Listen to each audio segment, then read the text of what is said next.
Assalamualaikum warahmatullahi wabarakatuh. Kenalin, nama aku Miselia Campaka Firdausi, mahasiswi farmasi Universitas Muhammadiyah Purwokerto. Nah, di video edukasi kali ini kita mau bahas tentang COVID Part 2, yaitu comorbid COVID diabetes mellitus.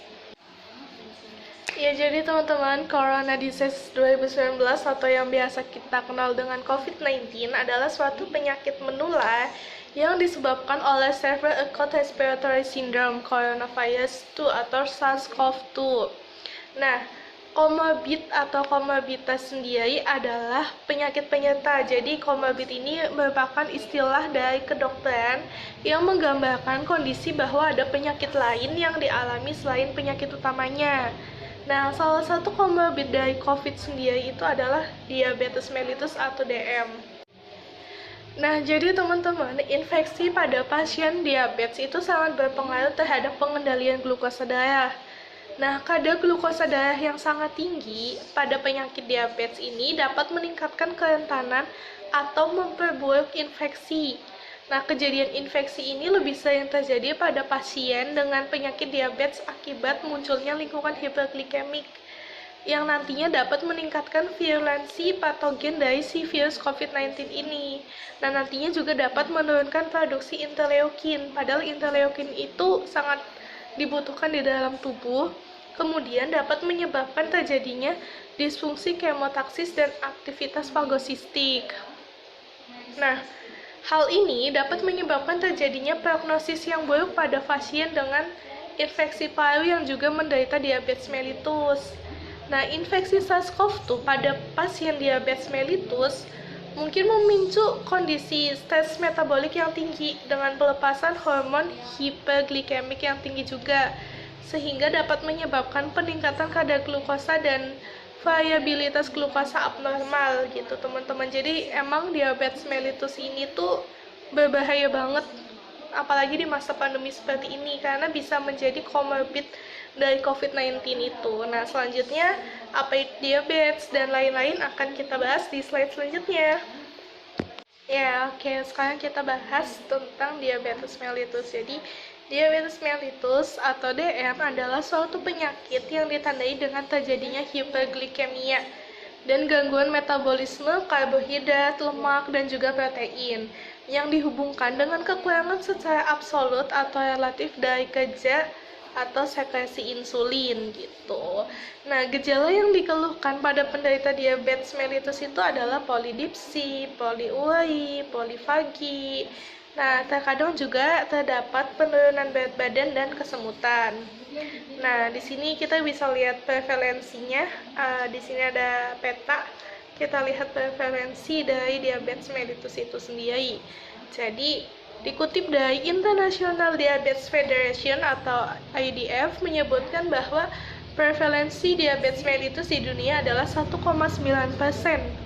dan menjadikan DM sebagai penyakit kematian urutan ke-7 di dunia. Sedangkan tahun 2012, angka kejadian diabetes mellitus di dunia itu sebanyak 371 jiwa, di mana proporsi kejadian diabetes mellitus tipe 2 adalah 95% dari populasi dunia yang menderita diabetes mellitus. Dan hasil riset kesehatan dasar pada tahun 2008 menunjukkan bahwa prevalensi diabetes mellitus di Indonesia membesar sampai 57%. Jadi emang tinggi banget ya teman-teman. Nah, prevalensi diabetes mellitus ini tuh pada wanita tuh lebih tinggi daripada laki-laki. Nah, wanita itu lebih beresiko mengidap diabetes mellitus karena secara fisik wanita itu memiliki peluang meningkatnya indeks massa tubuh yang lebih besar. Kemudian diabetes mellitus tipe 2 juga merupakan penyakit hiperglikemi akibat insensitivitas sel terhadap insulin gitu. Nah, kadar insulin mungkin sedikit menurun atau berada dalam rentang normal. Nah, karena insulin tetap dihasilkan oleh sel-sel beta pankreas, maka diabetes mellitus tipe 2 itu dianggap sebagai diabetes non-insulin dependent diabetes mellitus gitu, teman-teman. Nah, lanjut ya teman-teman ke patogenesis dari diabetes mellitus. Jadi, diabetes mellitus merupakan penyakit yang disebabkan oleh adanya kekurangan insulin secara relatif maupun absolut. Nah, defisiensi insulin itu dapat terjadi melalui 3 jalan. Yang pertama, rusaknya sel-sel beta pankreas karena pengaruh luar, bisa itu virus, zat kimia, atau yang lainnya. Yang kedua, desensitasi atau penurunan reseptor glukosa pada kelenjar pankreas. Dan yang ketiga, desensitasi atau kerusakan reseptor insulin di jaringan perifer. Gitu, teman. Nah, selanjutnya ini ada faktor resiko dan gejala klinis. Jadi, faktor resiko ini dikutip dari American Diabetes Association atau ADA, bahwa diabetes mellitus itu berkaitan dengan faktor resiko yang tidak dapat diubah, meliputi keluarga dengan DM. Jadi, kalau misalkan punya keluarga yang memiliki riwayat diabetes mellitus itu bisa menjadikan faktor resiko. Kemudian, umur yang lebih dari 45 tahun. Kemudian, etnik. Kemudian ada riwayat melahirkan bayi dengan berat badan bayi lahir lebih dari 4.000 gram. Atau pernah mengalami diabetes mellitus gestasional. Jadi, kalau misalnya lagi hamil terus mengalami diabetes itu juga bisa menjadikan faktor resiko. Kemudian ada riwayat lahir dengan berat badan rendah gitu. Nah, untuk gejala klinisnya sendiri itu, gejala klinis diabetes mellitus itu dibagi menjadi 2, yaitu ada akut, ada kronik. Jadi, untuk gejala akut diabetes mellitus itu yang pertama itu ada polifagi, jadi banyak makan. Yang kedua itu ada polidipsi atau banyak minum. Yang ketiga itu ada poliurea atau banyak kencing atau sering kencing, biasanya di malam hari nih teman-teman. Kemudian nafsu makan itu bertambah, namun berat badannya turun gitu. Terus kemudian mudah lelah. Sedangkan gejala kronis diabetes mellitus itu sendiri itu diantaranya ada kesemutan, kemudian kulit terasa panas seperti tertusuk jarum, kemudian sering merasakan kelelahan, mudah mengantuk, kemudian pandangan matanya itu kabur, giginya mudah goyang dan mudah lepas. Nah, kemampuan seksualnya juga menurun, bahkan pada pria bisa terjadi impotensi.